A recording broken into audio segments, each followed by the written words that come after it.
당신의 마음을 사로잡은 단나라의 보물 천상의 컬렉션입니다. 반갑습니다.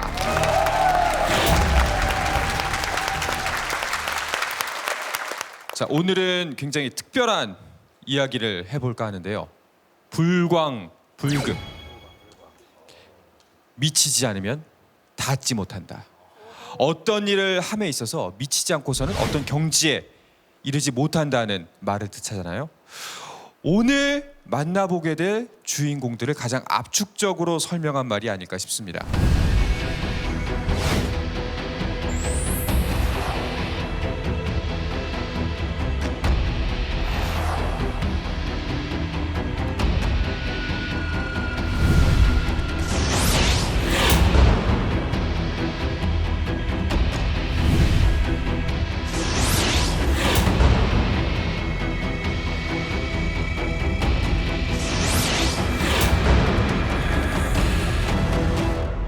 자신의 시대를 가장 열정적으로 살아간 대가들을 이 한 자리에서 만나보는 미쳐야 미친다 특집으로 준비했습니다. 지금 만나보시죠.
반갑습니다. 여러분은 오늘 다양한 분야의 여러 미친 분들을 만나보게 되실 텐데, 제가 소개해드릴 분은 조선의 마지막 천재 화가 오원 장승업입니다.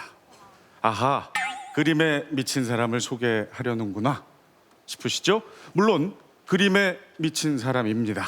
하지만 제가 오늘 얘기하고자 하는 것은 조금 다른 겁니다. 그것이 무엇인지는 차차 말씀을 드리겠습니다. 조선 최고의 화가 오원 장승업. 당시 인기가 어느 정도였는지 고객 리스트를 한번 보겠습니다.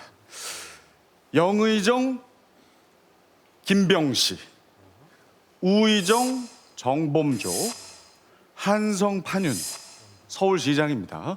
변원규. 아, 대단한 권력자들이 고객이에요.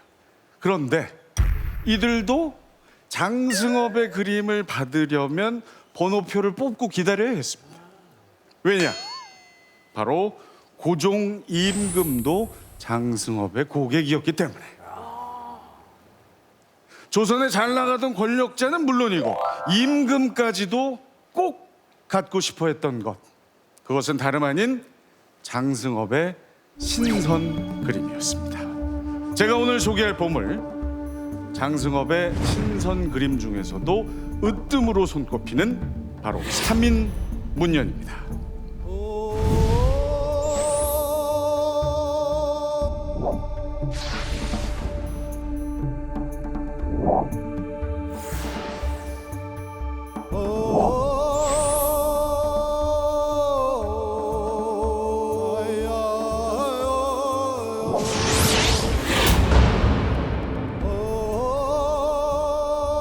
자, 삼인문연, 새 신선이 서로의 나이를 묻는다는 중국 고사의 한 장면을 그림으로 그린 건데요. 지금으로 치면은 야, 주민등록증 까, 이게 됩니다. 그림 왼쪽에는 새 신선이 있고요, 오른쪽 밑에는 아주 젊어 보이는 친구가 쭈그리고 앉아 있습니다.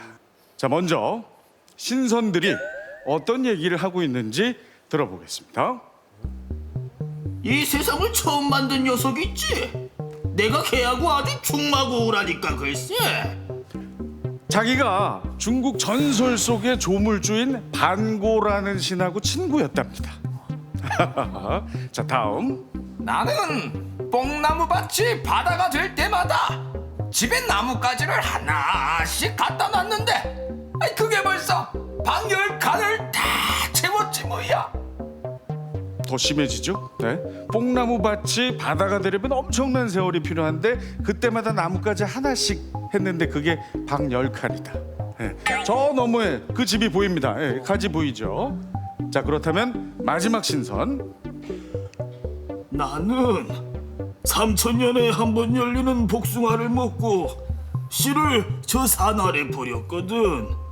근데 복숭아 씨가 벌써 저 산만큼 쌓였어. 저 젊어 보이는 사람 바로 위에 있는 거. 네, 그게 바로 3,000년에 한 번 열린다는 복숭아예요. 그 열매를 먹고 뱉은 씨가 산만큼 쌓였다는 거죠. 이게 참 셋 다 어마어마하게 나이를 먹은 것 같습니다. 자, 그렇다면 이 신선들의 얘기에 끼지도 못하고 저기 쭈그려 앉아 있는 젊은이는 누구일까요? 네, 바로 동방삭입니다. 네, 김수한무, 거북이와 두루미, 삼천갑자, 동방삭 할 때 그 동방삭이 바로 저 사람. 그러면 동방삭의 나이는 몇 살입니까? 방금 얘기했죠. 삼천갑자, 1갑자가 60년입니다. 60 곱하기 3천, 18만 살 먹은 동방삭은 이 신선들 사이에 끼지도 못할 정도. 어떻습니까, 여러분? 이게 좀 유치한 것 같기도 하지만 나름 재미가 있죠. 그런데 놀라운 사실이 하나 있습니다.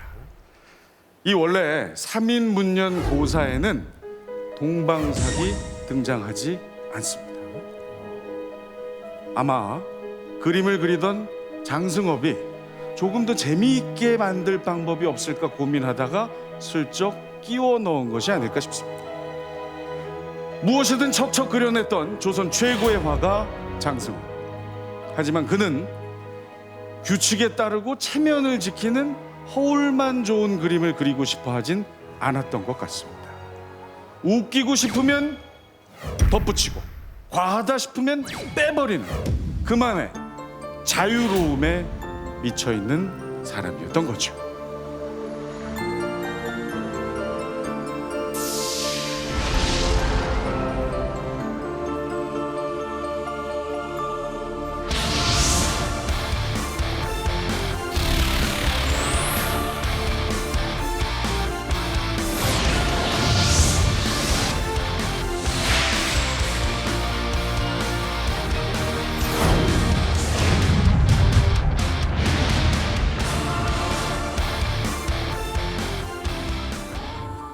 장승업의 그림이 갖고 싶었던 고종임금은 장승업을 궁으로 부릅니다.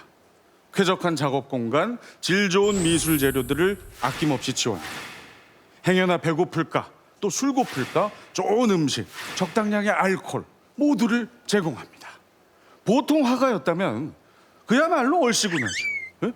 왕의 특별 지원을 받는 화가 이보다 더한 가문의 영광이 어디 있겠습니까? 그런데 장승업은 뭐가 마음에 안 들었는지 궁에서 도망쳐요. 또 잡혀옵니다. 그리고 또 도망갑니다. 이걸 3번이나 반복해요. 화가 난 고종 장승업을 잡아서 죽이려 했지만 그 재능을 아까워한 신하들이 고종을 말린 덕분에 목숨은 간신히 건질 수가 있었습니다. 이렇듯 장승업은 자기 마음이 내키지 않으면 목숨을 위협해도 왕의 명령이라 해도 붓을 들지 않았던 진정한 자유인이었습니다. 이 작품 풍진삼협이라는 그림인데요. 어지러운 세상에 3명의 합객을 그린 그림입니다. 좀 이상하죠? 3협객인데 몇 명이? 2명밖에 없습니다. 제자가 물어요. 나머지 협객 1명은 어디 있습니까? 그랬더니 장승업은 아직 도착 안 했어. 저 뒤에 있어. 라고 대답. 이런 그림도 있었어요. 장승업이 바다 개를 그렸는데 집게발이 3개인 개를 그린 거예요. 역시 사람들이 이상해서 왜 집게발이 3개냐 물어봤겠죠. 그랬더니 야, 이 사람아, 다른 게 좀 있어야지. 다 똑같으면 볼 재미가 있나? 라고 대답을 했답니다. 어떻습니까? 그가 남긴 그림 하나하나에서 자유인 장승엽의 향기가 느껴지지 않습니까? 장승엽의 그림에 열광했던 그 수많은 사람들, 그들도 어쩌면 장승엽의 그림을 통해서 자유에 대한 목마름을 해소했던 것이 아닐까요?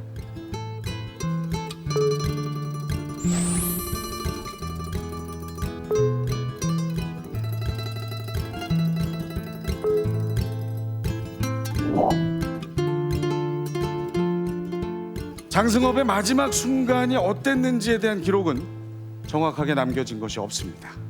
다만 장승엽이 평소에 입버릇처럼 하던 말이 있었어요. 사람의 생사는 뜬구름과 같다. 그러니 어디 경치 좋은 곳을 찾아서 조용히 사라지는 것이 마땅하지 않겠느냐. 장승엽에게 신선은 그저 오래 살아서 신선이 아니라 하루를 살아도 자유롭게 살아서 신선이었던 것 같습니다. 신선처럼 살며 신선 그림을 그리다 마침내 신선이 되어버린 자유인 장승엽의 3인 문연이었습니다.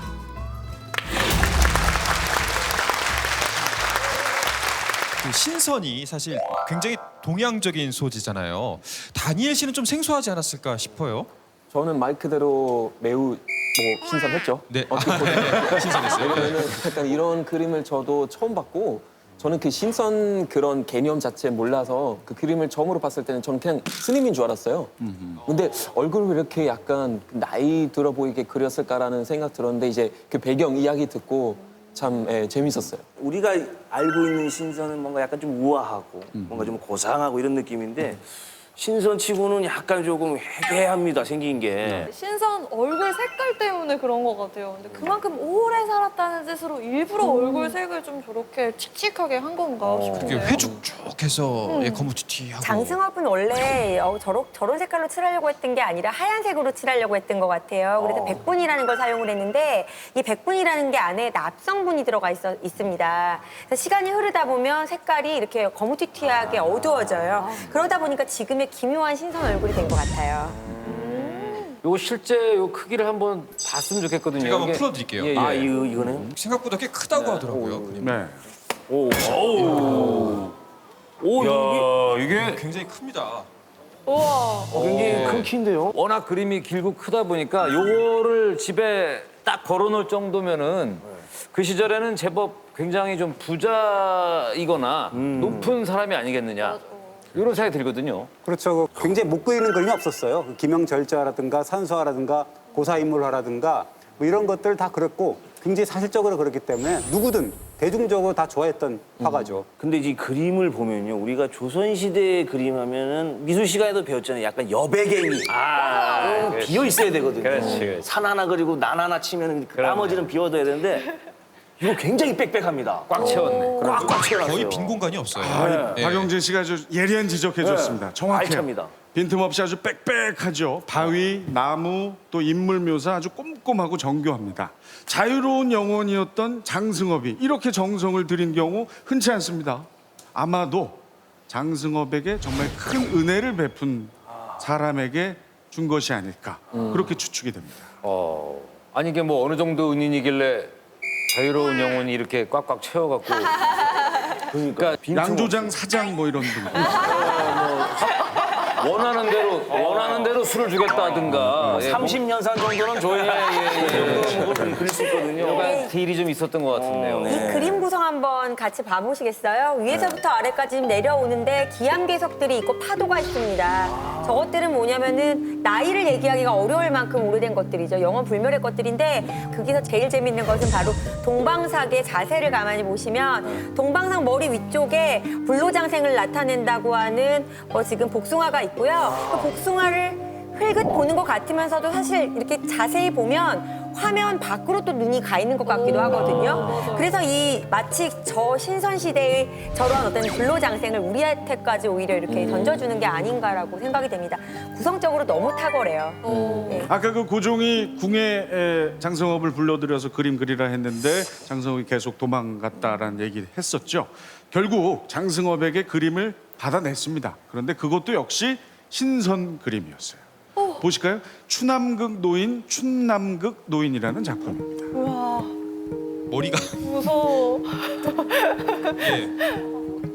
코네드 예전에 영화 나오는 인물처럼 고종, 그러니까 왕에게 진상하는 그림인데 근데 힘을 좀 덜 준 것 같아요. 그러니까 그 정은 그림하고 비교했을 때는 사실 내가 왕에게 어떤 그림을 진상하면은 정말 정성껏 그려야 되는데 약간 대충 그냥 술 한잔 마시면서 대충 그리는 그런 느낌이에요. 여기는 여백이 넘쳐나네요. 그러니까. 사이가 좀 안 좋았나요?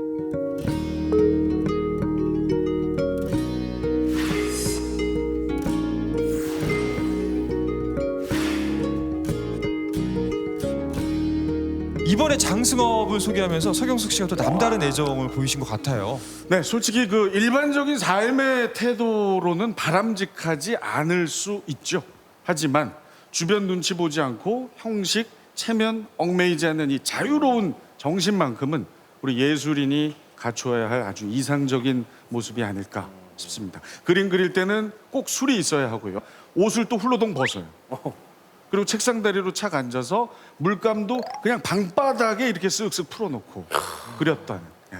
우리 아이들도 많이 와 있는데 바닥에 이렇게 물감 이런 거는 그 장승업이니까 그런 거지 이거 엄마들 큰일 나요. 이게 집에 누구 있었으면 이거 가만히 있을 일이 아니거든요. 그거 사실. 방금 제가 그 얘기하다가 저 어머님하고 눈 마주쳤는데 움찔했어요. 예. 저런 얘기를 저렇게 쉽게 한다. 예, 절대 그러면 안 되거든요. 사실 이게 이런 식으로 자유분방하게 산다는 게 본인한테는 굉장히 멋있는데 이게 가족이 있었다면 조금 그 가정 생활은 좀은 평탄치 않을 수도. 총각이었으니까. 그러니까 여기 40대에 결혼을 했다라는 기록이 있는데 하룻밤만 자고 그다음에 뭐 쫓아냈든지 아니면 나갔든지 그런 식으로 했다라는 기록이 있거든요. 근데 굉장히 수수께끼인데 저도 딸이 둘인데 장승업한테는 저는 안 보낼 것 같습니다. 생각해봐 요즘 같으면은 결혼했는데 거실 바닥에다가 맨날 이거 그림 뭐 물감 쳐는 게 이렇게 그러면은 지금 가만히 있어도 다리 좀 들어 이러는데. 장승업 같은 경우에는 사실 방랑자였거든요. 방랑화가였거든요. 그런데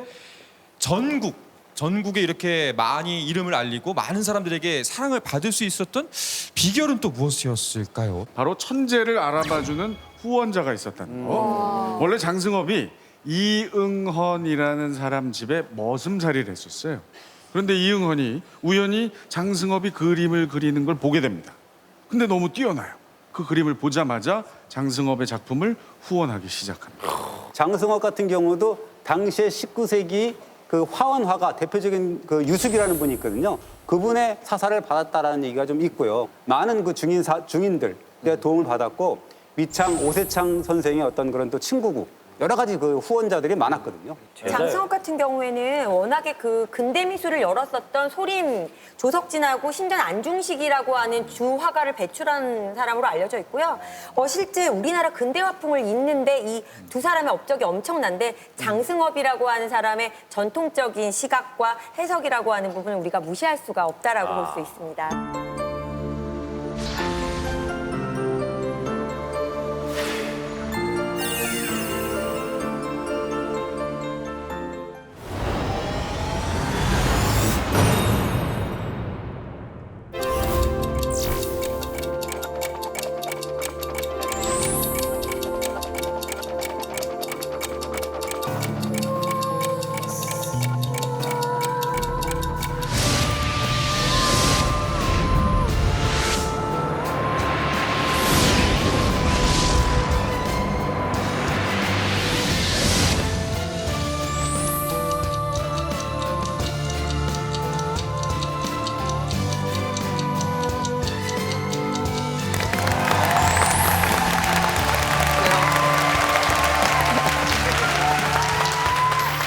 안녕하세요. 반갑습니다. 제 이름은 데니송이고요. 저는 미국 UCLA 로봇 연구소 로멜라, The Robotics and Mechanism Laboratory의 소장으로 있습니다. 근데 로봇을 만드는 사람이 왜 천상의 컬렉션에 나왔을까요? 오늘 여러분들에게 조선시대의 로봇에 미친 두 명의 덕후를 소개하기 위해서입니다. 여러분, 조선시대 왕 중에 가장 많은 업적을 쌓은 사람이 누군가요? 세종대왕. 네, 바로 세종대왕이죠. 네, 세종대왕은 많은 분야에서 위대한 업적을 남겼습니다. 힘없는 백성을 위해 세금을 감면해주고 사채 이자를 금지하는 정책을 펼쳤고요. 물론 한글도 만들고 정치도 안정화하고 영토까지 넓혔어요. 근데 제가 생각하는 세종대왕의 가장 큰 업적은 따로 있습니다. 뭔지 아세요? 바로 장영실의 등용입니다. 왜냐? 저랑 같은 로봇 과학자라서. 세종은 정말 욕심이 많은 사람이었습니다. 조선에서는 아무도 가진 적이 없던 것을 처음으로 가지려고 했던 사람이거든요. 그게 뭘까요? 네, 바로 타임, 시간입니다. 조선이 무슨 나라인가요? 농업 국가였죠. 농사에서 제일 중요한 건 날씨죠. 계절과 시간의 변화를 읽는 것. 조선의 왕은 날씨와 시간, 하늘의 움직임에 아주 민감할 수밖에 없었습니다. 그런데 조선은 조선만의 시간이 없는 나라였습니다. 중국의 땅을 기준으로 한 중국의 역법으로 시간을 계산했기 때문이죠. 일식이나 월식 같은 천문현상 관측도 당연히 조금씩 어긋납니다. 하늘의 움직임을 제대로 읽지 못하면 백성들의 농사도 잘 안 되고 국가를 안정적으로 운영하기도 어렵죠. 그래서 세종은 조선을 기준으로 하는 조선만의 시간을 갖고 싶었습니다. 그리고 그 꿈을 실현시켜줄 사람을 찾은 겁니다. 그게 바로 장영실인 거죠. 제가 오늘 소개할 보물, 세종과 장영실이 만들어낸 조선의 시간, 조선 최초 디지털 시계 장영루입니다.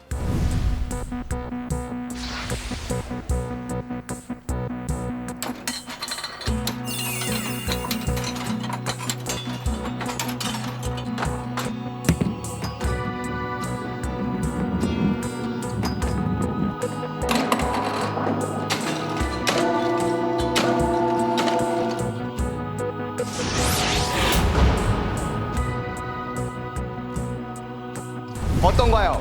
교과서에서 많이 보셨죠? 네, 딱 보기에도 뭔가 복잡한 장치들이 눈에 띕니다. 제가 기계공학적으로 설명해 드릴게요.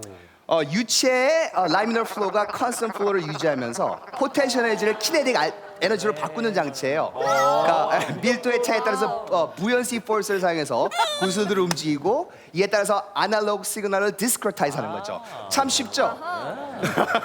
네, 많이 놀라신 표정인데 걱정하지 마세요. 오늘 제가 아주 천천히 쉽게 설명드릴게요. 장영루가 왜 위대한 로봇인지 오늘 알려드리겠습니다. 우선 시계라고 하기엔 너무나 거대한 이 장치 어떻게 만들었을까요? 뭐 세종과 장영실 둘 다 천재니까 그냥 뚝딱하고 그냥 만들었을까요? 네, 절대 아니겠죠. 조선엔 이런 기계가 전혀 없었으니까요. 일단 세종은 장영실을 명나라로 유학을 보냅니다. 지구로 치면 국비장학생이죠. 장영실은 유학 중에 아라비아와 중국에서 시간을 자동적으로 알려주는 물시계가 만들어졌다는 사실을 알게 됩니다. 장영실이 유학 생활을 마치고 조선으로 돌아와서 제일 먼저 무엇을 했을까요? 네, 곧바로 물시계를 만들어 봅니다. 네, 경점기라고 하는 건데요. 안타깝게도 실물은 남아있지 않지만 기록에 따르면 이런 모양이었을 것으로 추측됩니다. 근데 뭐 어떻습니까? 기계식 물시계라고 하기엔 좀 너무 단순하죠. 뭐 그냥 일정하게 물이 차오르면 막대기가 떠오르고 거기에 그냥 적힌 눈곱을 보고 시간을 그냥 측정하는 장치인데 뭐 이래가지고 로봇이라고 하긴 좀 민망하겠죠. 뭐 시간도 당연히 정하지 않습니다. 세종도 물론이고 장영실 스스로도 만족하지 못했을 거예요.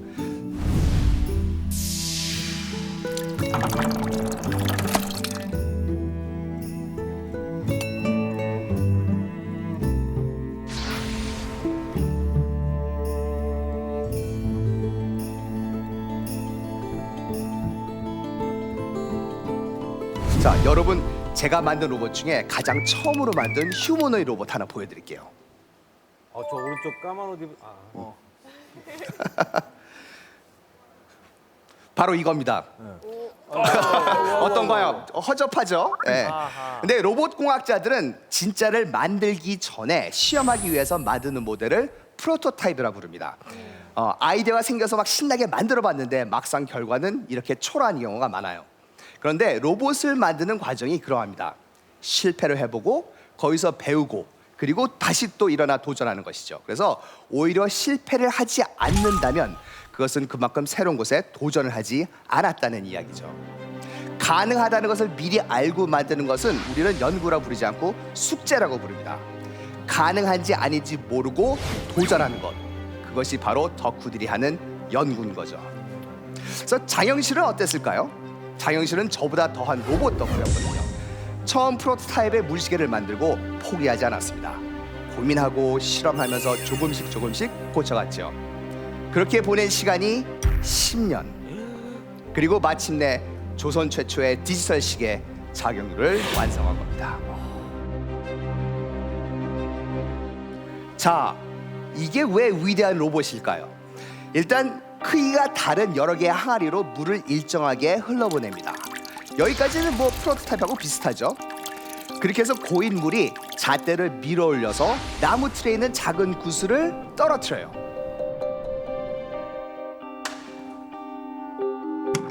작은 구슬은 경사를 타고 내려가다가 지렛대 원리에 따라 더 큰 구슬을 내려보내고, 이게 낙하면서 운동량은 더 커지겠죠. 이렇게 커진 힘이 인형의 팔과 연결된 장치를 움직여서 붓과 징을 치고 시간을 알려주는 인형도 밀어 올립니다. 물의 힘과 정교한 기계 장치를 이용해서 A2D 컨버터, 그러니까 아날로그 신호를 디지털식으로 바꿔낸 겁니다. 당시 이런 자동 물시계를 만든 것은 중국과 아라비아밖에 없었죠. 자, 처음의 프로토타입과 완성된 자경루 비교해 보세요. 어떻습니까? 자경루는 아무런 기술도 없는 변방의 과학 덕후들이 10년 동안 작업실에 틀어박혀 만들어낸 거대한 성취였습니다. 그 10년의 세월 동안 세종이 장영실을 얼마나 들볶았을까요? 마침내 완성된 자경루를 보고 세종이 이렇게 말합니다. 장영실이 아니었으면 자경루를 만들지 못했을 것이다. 10년을 기다린 사람이나 10년을 틀어박혀 기계에 미친 사람이나 둘 다 정말이지 지독한 덕후들이죠. 그래도 이 둘은 정말 행복했을 거라고 생각합니다. 세종은 조선의 시간을 바로 세웠고 장영실은 역사에 남는 로봇을 만들었으니까요. 우리가 흔히 덕업일치라고 하잖아요. 너무 좋아서 한 일을 정말 밀어붙여서 성공까지 했으니 이 두 덕후가 얼마나 기뻤을까요? 그 뒤에 이 두 사람 어땠습니까? 시간과 절기를 동시에 볼 수 있는 해시계 앙부일구, 별자리를 측정하는 혼천의 옥루, 비의 양을 측정하는 치우기까지 온갖 역사적인 발명품들을 줄줄이 쏟아냈죠. 덕질이 역사가 된 겁니다.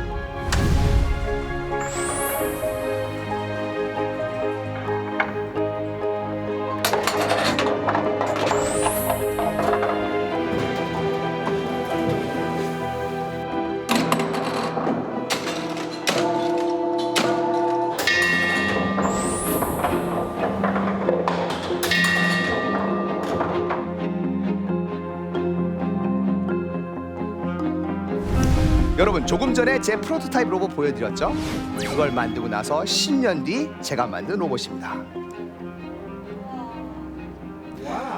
공학자이기 때문에 머리가 좋아서 많이 배워서 할 수 있던 건 아니었습니다. 그냥 사람이 할 수 없는 일, 사람이 하기엔 위험한 일들을 대신해주는 로봇을 만들어 세상을 이롭게 하고 싶다. 그 생각 하나로 여기까지 온 겁니다. 저는 로봇을 만들면서 가장 중요한 게 기술을 왜 개발하는지, 그것을 잊지 않는 것이라고 생각합니다. 기술은 바로 인간을 위한 거라는 걸 세종과 장영실을 보면서 다시 한번 확신했죠. 제가 세종과 장영실을 존경하는 것은 무엇보다도 바로 이 때문입니다. 인간을 위한 따뜻한 기술을 만드는 덕후들. 어때요? 멋있지 않나요?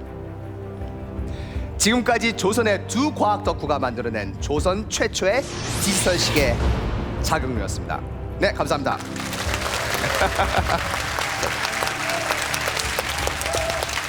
자경루 글을 복원하는데 각계각층의 전문가 30여 명이 23년 동안 만들어서 현 시대에 보여요. 그랬더라고요. 그래서 자경루 원리를 현대 기술로 이렇게 만든 것도 되게 사실은 짚어주는 게 오늘 의미가 있는 것 같습니다.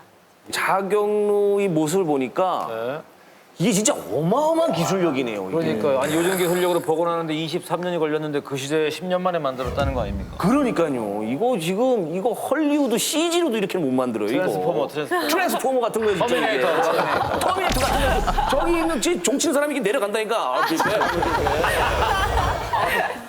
아니, 그 정도로 기술력이 대단하고 또 우리 홍 선생님도 이렇게 이 강연을 들으니까 또 이해가 되네요. 로봇이랑 연결시키니까 딱 이해가 되네요. 근데 보통 이제 로봇이라고 생각하면 사람들이 막 복잡하게 생각하죠. 뭐 인공지능, AI 그런 걸 생각하는데 인공지능이 아닌 기계적인 지능을 사용해서 만든 기계들이 있는데 이게 그 중에 좋은 예거든요. 우리는 그걸 오토마타라는 표현을 써요. 오토마타. 네. 그래서 작용도 역시 오토마타 중에 하나인데 이렇게 과학자들은 사람의 삶을 갖다가 편하게 해주는 이런 기계들을 많이 만들죠. 근데 장영실이 만든 발명품 중에 작용 말고 또 굉장히 훌륭한 게 굉장히 많은데 바로 여기에 있는 게 그 중에 하나죠. 여러분 이게 뭔지 아시죠? 네. 해시계. 해시계인데 이름이 혹시 뭔지 아세요? 앙구일구라는 말을 쓰죠. 앙구일구. 예. 근데 이게 왜 대단한 거죠? 이게 그냥 방금도 얘기했듯이 그냥 장영실이 만들어서 또 대단한 거 아닙니까? 브랜드가 좋아서? 브랜드 자체. 아닙니다. 원산지 중요하거든요. 장영실. 여러분 저거는 제가 알죠. 왜냐면 우리 옛날에 그런 장난 많이 치잖아요. 야 지금 몇 시야? 가만히 있어봐. 뭐 이런 거 하잖아. 아니 장난이 아니라 실제로 이렇게 사셨던 거 아니에요? 아니 그 장난이 아니고. 근데 이렇게 그 평평한 데다가 이렇게 막대기 꽂아가지고 그 해시계라 그래 이런 게 많은데 짧아지고 이렇게. 그게 저기 지금 이렇게 들어가 있잖아요. 이렇게. 움푹. 저것 때문에 굉장히 많은 그 차이가 있는 거라니까. 맞습니다. 그 오목한 그게 키어 포인트거든요. 예. 그러니까 앙구일구라는 그 이름도 사실은 뜻에 가마솥처럼 오목한 해시계라는 뜻이 들어있는 거예요. 근데 오목하게 만들면 이 간격이 일정하기 때문에 시간을 잃기도 하고요. 그리고 그림자의 길이도 재기가 쉽기 때문에 시간과 계절의 흐름을 동시에 볼 수 있는 그런 아주 천재적인 발명품인 거예요. 좀 궁금한 건 이게 일반 백성들도 이제 실제로도 썼나요? 왜냐면은 이게 뭐 아무리 훌륭한 발명품이어도 뭐 양반층만 쓸 수 있거나 막 그러면은 조금 의미 없어지잖아요. 앙부일구가 되게 이제 대중화된 거죠. 왜냐하면은 이 저기 보면은 이제 12지신으로 해갖고 글자가 이렇게 시가 한자로 써 있는 게 아니라 12지신으로 동물상으로 돼 있거든요. 그거는 왜 그랬냐? 분명히 기록이 돼 있는 건 뭐냐면 백성들이 글자를 모르기 때문에 글 모르는 백성들을 위해서 이렇게 동물로 만든다라고 분명히 기록이 돼 있거든요. 그러니까 아까 말씀하셨지만 모든 과학기술이랑 로봇이나 마찬가지인데 그것은 뭐 때문에 결국 그 인간을 위한 거죠. 백성을 위한 거기 때문에 그게 굉장히 중요하다는 핵심 포인트입니다. 장영실은 어떻게 해서 국가적인 과학자가 될 수 있었을까요? 그거는 제가 이제 드라마 마니아로서 좀 말씀을 드리자면 드라마 장영실을 보면은 거기서 이제 이 노비로 나오거든요. 그 신분을 내가 이게 신분 상승에 대한 열망이 있는 거야. 그래서 내가 발명을 해서 궁정을 들어가가지고 내가 신분을 좀 탈출해야 되겠다. 이런 장영실의 어떤 열망으로 인해서 국가직까지 간 거 아닌가. 그렇죠. 신분이 노비였죠. 아니 근데 그러니까 이게 아무리 재주가 좋아도 왕의 거의 최측근이 될 수가 있는 게 이게 말이 되는 건지. 실제로 그게 그 장영실 관련해 갖고는 출신이라든가 이런 것이 굉장히 수수께끼거든요. 하나는 뭐냐면 원나라 시대의 소주 항주 출신이었다라는 게 하나 있고요. 일종의 특별 귀화 케이스 같은 그런 거 있잖아요. 인재 영입 케이스. 아마도 장영실 가문도 그런 인재 케이스로 해서 중국에서 이렇게 그 특별 귀화시킨 게 아니냐라는 그런 설들이 있습니다. 좀 신기한 것 같아요. 약간 조선시대에 약간 외국인 기술자들이 있었다는 게 참 신기한 것 같고 이제 아버지도 뭐 기술자고 이제 아들도 그렇게 된다는 게 우리 아버지도 과학자시거든요. 저도 여기까지 온 것도 아버님의 가르침과 지지 덕분이라고 생각해요. 그래서 저는 어렸을 때부터 지금도 장난꾸러기인데 어렸을 때 엄청 장난꾸러기였거든요. 집에 있는 가전제품 모두 다 뜯어서 고장내 틀었어요. 네, 근데 제가 정말 우리 부모님께 감사드리는 거는 뭐 잘못했을 때 혼나긴 했지만 집에 있는 가전제품을 뜯어서 고장냈을 때는 한 번도 혼내주신 게 없어요. 네, 근데 호기심 때문에 이렇게 만약 그때 혼났으면 아마 중이 들어서 오늘날의 데니송 아마 없었을 거예요. 맞습니다. 제가 가전제품을 뜯을 때마다 혼이 나서 제가 다른 길을 찾아서 이건 안 되겠구나 해서. 예. 그런데 이 장영실이 실제로 활동했던 기록이 남아있는 거는 거의 고작 20년 정도밖에 안 된다고 하더라고요. 그럼 마지막에 장영실의 모습은 어땠나요? 그게 되게 그 또 미스테리예요. 또 최후도 또 미스테리인 게 뭐냐면 임금의 탈 가마를 만들었는데 그게 무너졌다는 거예요. 가무가. 그냥 장영실만 처벌하는 걸로 나오고 그 이후에는 이제 그 기록이 없어요. 그래서 그러면 세종이 토사구팽한 게 아니야? 이런 생각도 들고 그 후의 기록들은 사실 어떻게 보면 상상의 영역이죠. 그 후에는. 그게 조금 냄새가 나네요. 이게 약간 장영실의 자작극일 수도 있다. 뭐 이런 생각 듭니다. 일부러 가마를 무너지게 만든 다음에 쫓겨나려고? 일부러 그렇게 하고 나 그냥 내치기 하려고. 아니 예전에 너무 일을 시키니까 세종대왕이 일만 시키고 유명했잖아요. 은퇴 안 시키고. 어떻게 보면 외국으로 다시 나갔을 수도 있잖아요. 이제 짜증나니까 다시 중국으로 가버렸는데. 아까 외국에서 왔다니까. 근데 그거는 약간 좀 언급하기 좀 민망해서 실록에서 그냥 빼먹지 않았을까요? 그런 생각 들기도 하고. 사실은 중국의 눈치를 봤다는 설도 있어요. 왜냐하면 이 과학보다 더 중요한 사업이 있었죠. 바로 훈민정음을 만드는 국책 사업 같은 것들이 있었기 때문에 그 다양한 가능성을 좀 제기해 봐야 될 것 같습니다. 근데 장영실은 이렇게 사라졌지만 그 이후에도 장영실의 기술은 계속 이어졌겠죠? 그것도 사실 제가 장영실을 공부하면서 가장 안타깝게 생각했던 것 중에 하나인데요. 장영실이 사라진 다음에 그다음에 그의 기술을 복원할 수가 없게 된 거죠. 그래서 그의 많은 발명품들을 제대로 활용하지 못했다는 거라고 들었는데요. 참 안타깝습니다. 근데 제가 생각하기에는 기술은 이렇게 널리 공유되고 계속해서 발전이 돼야지 이렇게 생명을 연장을 시킬 수 있는 건데요. 아직 복원되지 못한 장영실의 많은 기술들을 후손이자 과학자들이 우리가 계속해서 그걸 복원하는 게 우리의 숙제라고 저는 생각합니다.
저는 오늘 보기만 해도 아니 듣기만 해도 군침이 싹 도는 아주 맛있는 이야기를 준비했습니다.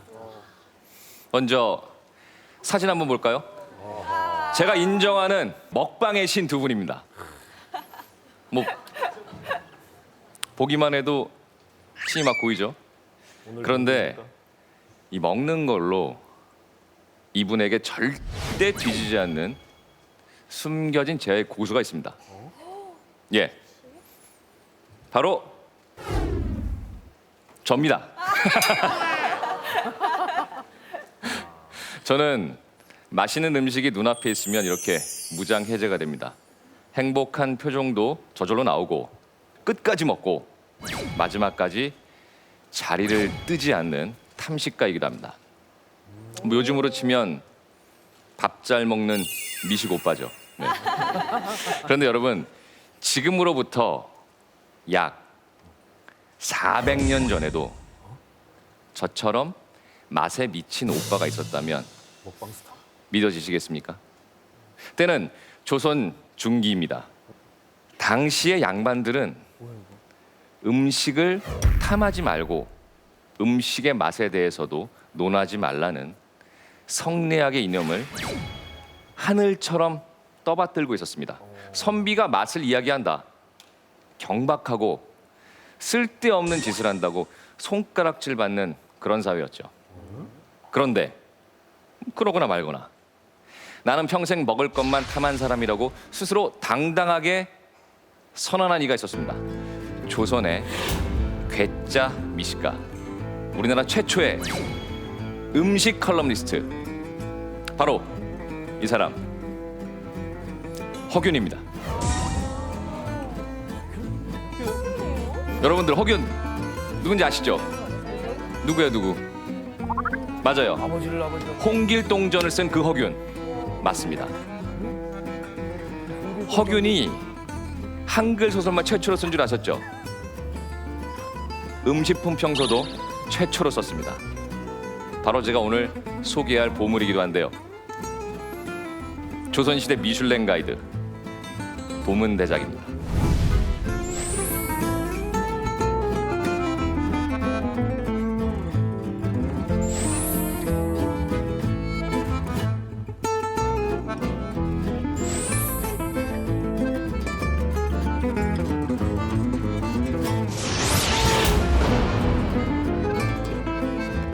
재료는 산지별로, 만드는 과정은 일목요연하게 일품 요리부터 음료, 과자, 다양한 먹거리가 총망라되어 있습니다.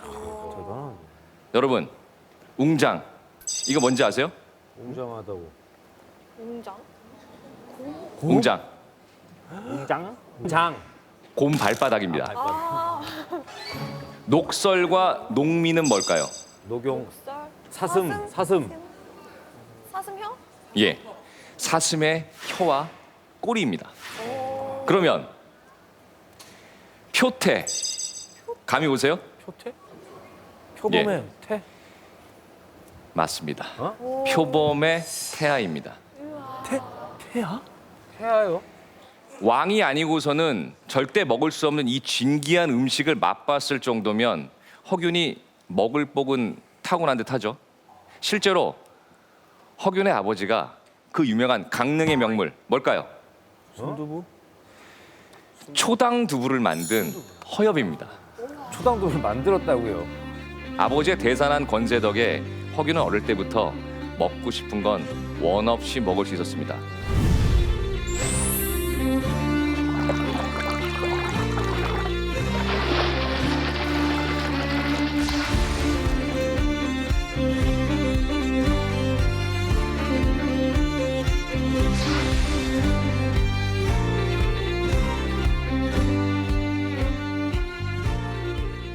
자, 그럼 여기서 잠깐만 질문 하나 드릴게요. 허균은 이 도문대작을 언제 썼을까요? 허균은 인생에서 가장 괴로운 순간에 이 책을 썼습니다. 괴로운 순간? 미각을 잃었구나. 허균의 나이 43, 조카와 조카 사이를 부정한 방법으로 과거에 합격시켰다는 혐의로 유배를 가게 됩니다. 바로 함열이라는 곳으로, 지금의 전라도 익산입니다. 재밌는 건 함열은 허균이 가고 싶다고 콕 집은 유배지였습니다. 유배를 가고 싶다고? 근데 왜 함열로 가고 싶어 했냐고요? 이유는 딱 하나. 먹을 거? 방어와 준치가 많기 때문이었습니다. 죄인 신세로 귀양을 가는 마당에 음식 타령이라니 철이 없는 걸까요? 아니면 미식가로서의 열정으로 봐야 될까요? 어쨌든 허균은 그토록 먹고 싶은 방어와 준치를 상상하며 머나먼 유배의 길을 떠납니다. 그의 선택은 어떻게 됐을까요? 쪽박이었습니다. 실패. 이건 허균이 함열에 도착하자마자 친구에게 보낸 편지인데요. 잘 도착했다는 말 빼곤 이 내용이 전부입니다. 새우도 부안것만 못하고 개도 벽제것만 못해. 음식을 탐하는 사람으로서 굶어 죽을 판이야. 아니, 유배를 간 사람이 이런 내용의 편지를 보냅니다. 대단하네. 아니, 상한 생선과 감자, 돌미나리뿐인 초라한 밥상. 그것도 끼니마다 먹지 못해 굶주린 채로 밤을 지새우길 여러 날.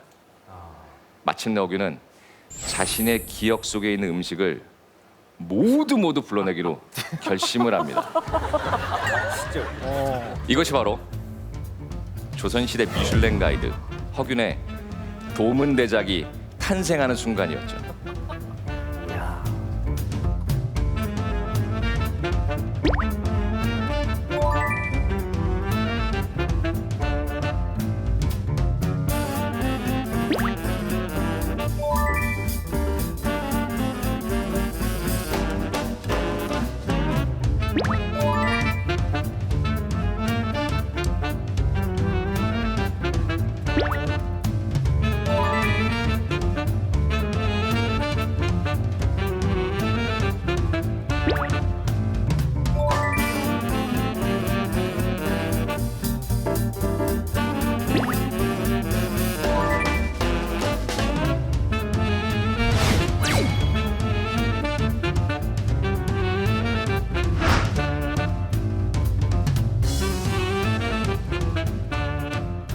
제가 이 도문대작에서 가장 인상적이었던 건 허균의 배고픔이 현실적으로 심하면 심할수록 그의 상상력은 더 풍성해졌다는 겁니다. 유배 생활이 험난하면 험난할수록 음식에 대한 기억은 더욱 또렷해졌습니다. 어느 지역에서 나는 어떤 음식을 어느 계절에 먹어야 하는지부터 그 음식의 크기, 생김새, 맛, 심지어 음식에 담긴 추억까지 생생하게 되살아났죠. 하지만 지금은 어떤가요? 먹고는 싶은데 먹지를 못하니 먹는 흉내라도 내서 위안을 삼는 것만이 험난한 유배생을 이겨내는 자신만의 방법이었던 것이죠. 그런데 여러분, 허균이 도문대작을 쓰면서 가장 먼저 내세운 음식이 뭔지 아세요? 바로 방풍죽입니다. 강릉에는 방풍이 많이 나는데 이른 봄에 나는 방풍에 새싹으로 죽을 쏘아 먹으면 달콤한 향이 3일 동안 가시지 않는다고 극찬을 합니다.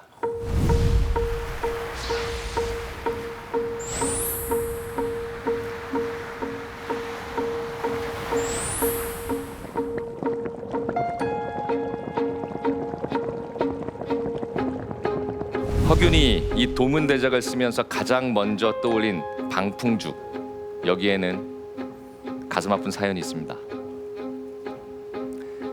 임진왜란이 일어나자 허균은 외가인 강릉으로 피난을 떠납니다. 당시 그의 아내는 만삭이었는데요.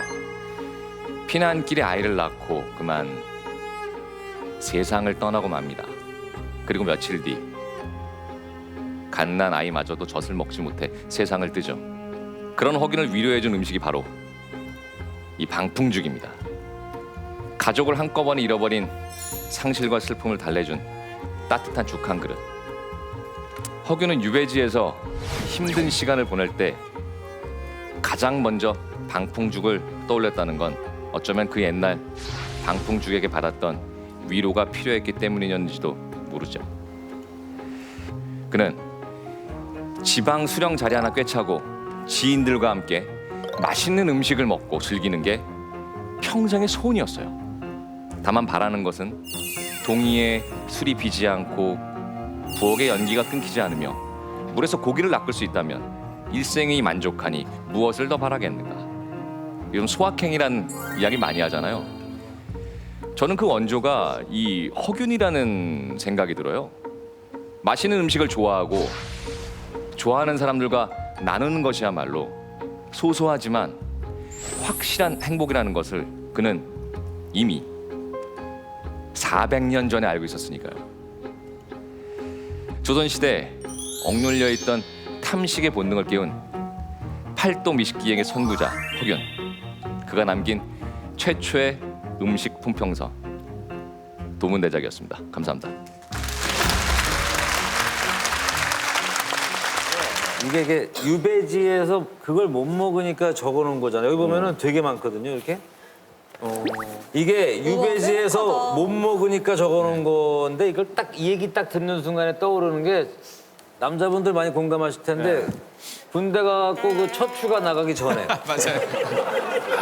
첫 휴가 나가기 전에 수첩에 먹고 싶은 걸 쫙 적어놓고 1번 초코파이 아닙니까? 그거 짜장면, 예, 피자. 예. 네. 그렇게 보면 거의 비슷한 마음이 아닌가 이게. 그러네요. 예. 아 맞아요. 제가 군대 있을 때 진짜 군침 돌면서 막 체크하지 않아요 리스트. 저는 진짜 한국 와서 제일 약간 한국 사람들이 가지고 있는 그 음식에 대한 애정을 언제 느꼈냐면은 남북 정상회담 끝나고 사람들이 전부 다 평양냉면 먹으러 갔을 때. 난리 났었어요. 그러니까 사실 정치적인 이슈인데 사람들이 그거 이제 모티브로 삼아서 다 평양냉면 먹으러 갔다는 건 그건 줄 서서 먹고. 독일에서 진짜 상상할 수 없는 일이거든요. 그래서 함흥냉면 사장님이 약간 좀 우울해하셨던 얘기죠. 함흥 쪽으로는 안 가고 계속 평양 쪽으로 가니까. 이 도문대작 안에 있는 특산물들이 실제 지금 특산물하고도 굉장히 똑같아요. 여러분들 혹시 그 정선하면은 뭐예요?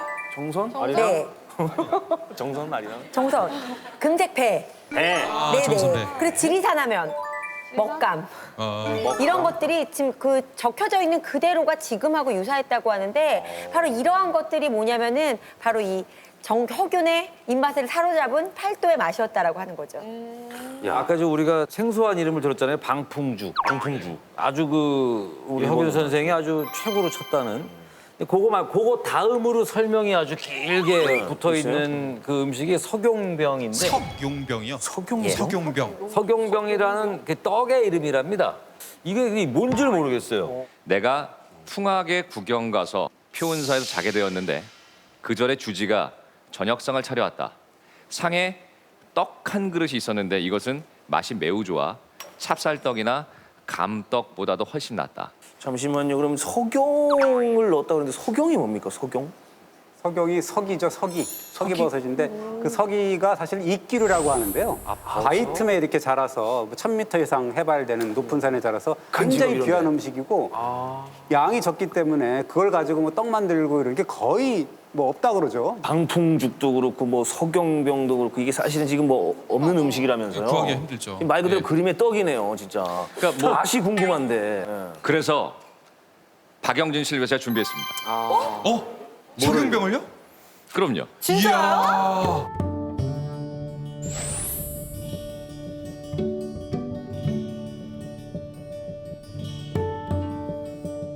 일단은 저희가 하나씩 좀 이렇게 모양도 너무 예쁘게 만들었어요. 이렇게 또 이쁘게 잘라놓으셨어요. 예. 이렇게. 안에 꽃 모양으로 되어 있고. 거뭇한 게. 꽃 모양은 지금 그 잣을 이용해서 이렇게 가운데 가운데 금색은 뭔가요? 금가루가 금이죠, 또 네. 금가루인가 봐요. 잘 먹겠습니다. 와. 그 한 입에 다 조금씩 떼서 먹으라고 드린 것 같은데. 예. 맛있어요. 되게 담백해요. 엄청 고소해요. 아 고소해요. 네. 썰기에 네. 많은 재료 같은 거를 잘게 해가지고 찐 거 같은 느낌? 저는 오히려 그런 느낌들이 약간 저희 쑥떡의 향과 그런 느낌인데 되게 부드러운 치즈 케이크가 섞여 있는. 오. 그러니까 저는 이제 허균 선생이랑 조금 입맛이 다른 것 같긴 한데. 네. 아유. 현존하는 어떤 우리가 흔히 먹는 떡의 맛하고는 진짜 좀 달라요.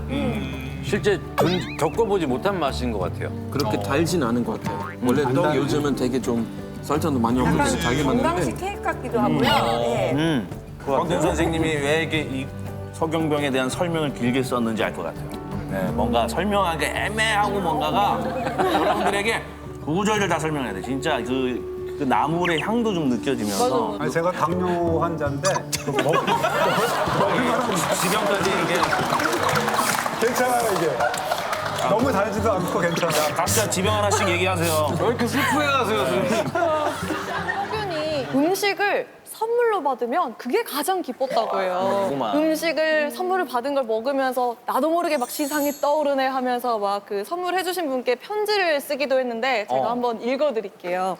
병어를 실처럼 잘게 썰어서 회를 쳤더니 군침이 흐르더이다.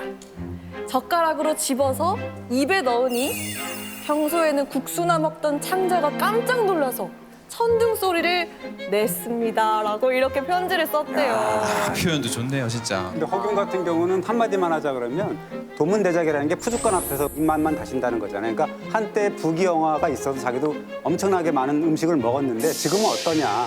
부귀영화의 무상함을 내가 여기서 경계로 삼겠다라고 거기다가 분명히 적어놨거든요. 그러니까 단순한 어떤 막 칼럼니스트가 아니라 어떤 인생관 자체를 이렇게 좀 교훈을 준 거죠.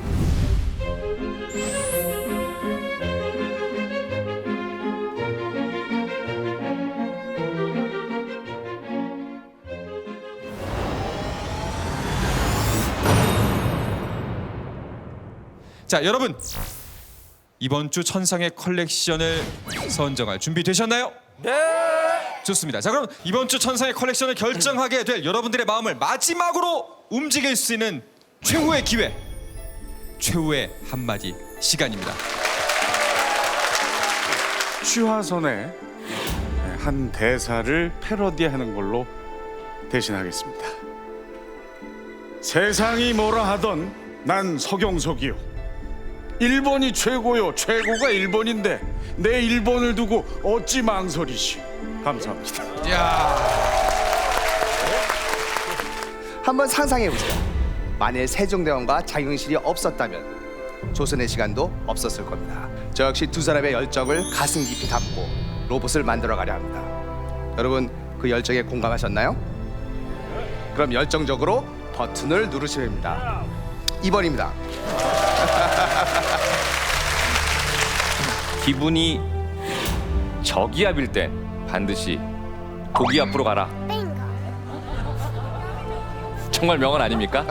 사랑하는 분들과 좋은 시간 나누시면서 좋은 음식과 함께 또 오늘 방청하신 이야기도 나누시면서 3번을 꼭 누르고 가주셨으면 좋겠습니다. 감사합니다.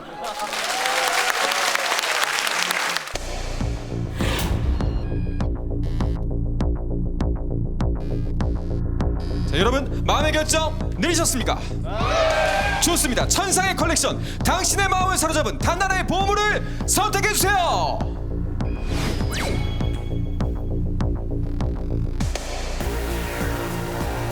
최종 결과 보여주세요.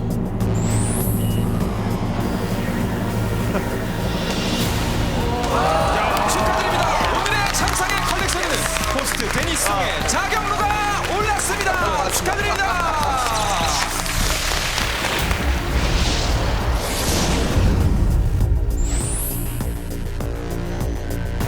오늘 최종 점수는요 한 표 차이였습니다.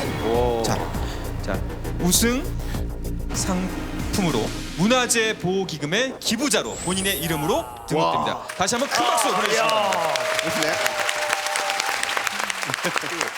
그러니까 저는 과학자, 기술자로서 정말로 우리가 일을 왜 하는지, 이런 기술을 왜 만드는지를 잊어먹지 않는 그게 상당히 중요하다고 생각하거든요. 장영실과 세종대왕의 기술들을 보면서 그걸 다시 한번 느끼게 됐습니다. 그리고 거기에 또 이렇게 기부하게 될 수 있어서 더없이 기쁘네요. 네. 감사드립니다. 네. 네, 축하드립니다. 당신의 마음의 불을 밝혀줄 단 하나의 보물, 단 하나의 이야기가 여러분을 찾아갑니다. 지금까지 천상의 컬렉션이었습니다. 고맙습니다.